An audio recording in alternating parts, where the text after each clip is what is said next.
اللہ کے نام سے ہر چیز کا آغاز کرتا ہوں، اسی پر بھروسہ ہے اور اسی پر ناز کرتا ہوں۔ اپنے ہاتھ سے کی ہوئی نیکی اور دوسرے سے سرزد ہونے والا گناہ کا تذکرہ کسی سے نہ کرو، یہ تمہارے کردار کا امتحان ہے۔ بعد از خدا بزرگ تو کوئی قصہ مختصر یہ کہ خدا کے بعد آپ صلی اللہ علیہ وآلہ وسلم ہی بزرگ ہیں۔ جو شخص پہلے سلام کرتا ہے وہ تکبر سے پاک ہوتا ہے۔ السلام علیکم ورحمۃ اللہ وبرکاتہ۔ الحمدللہ، میرا واسطہ اور رابطہ اس رب سے ہے جو مانگنے سے پہلے ہی عطا کر دیتا ہے۔ اللہ کی عبادت ہر غم کا علاج ہے۔ عقیدہ ختم نبوت صلی اللہ علیہ وآلہ وسلم قائم و دائم۔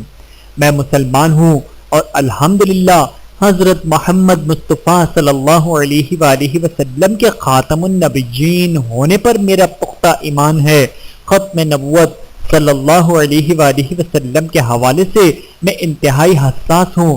اس معاملے میں مجھے کوئی اگر مگر، چونکہ، چنانچہ، شاید، بالفرض، امکان وغیرہ قطعاً قابل قبول نہیں۔ ایک ہی بات انسان کی تربیت کے لیے کافی ہے کہ اللہ دیکھ رہا ہے۔ یا اللہ بس اپنی محبت میں مبتلا کر دے، آمین۔ اے اللہ مجھے طاقت عطا کر، امور میں توکل کی، گفتگو میں صداقت کی، انتقام میں معافی کی، لباس میں پاکیزگی کی، تکبر سے دوری کی، غصے سے پرہیز کی، غیبت سے اجتناب کی اور سب سے خوش اخلاقی کی، آمین یا رب العالمین۔ یا رب کریم، میں اپنے گناہوں پر سخت نادم اور شرمندہ ہوں، مجھے معاف فرما اور مجھے سجدوں کی توفیق عطا فرما، آمین ثم آمین۔ زندگی کو کتاب مت بنائیے، وہ لوگ آپ کو پھینک دیں گے جنہیں پڑھنا نہیں آتا۔ اے اللہ مجھے بری عادتوں، برے کاموں، بری خواہشوں اور بری بیماریوں سے بچا، آمین۔ جسے دیکھو اسے اپنے سے بہتر سمجھو، اگرچہ تم اطاعت گزار ہو اور وہ گناہگار ہو سکتا ہے یہ تمہاری آخری اطاعت ہو اور اس کا آخری گناہ ہو۔ بیٹیاں دشمن کی ہوں تو بھی ان کے اچھے نصیب کی دعا کیا کریں۔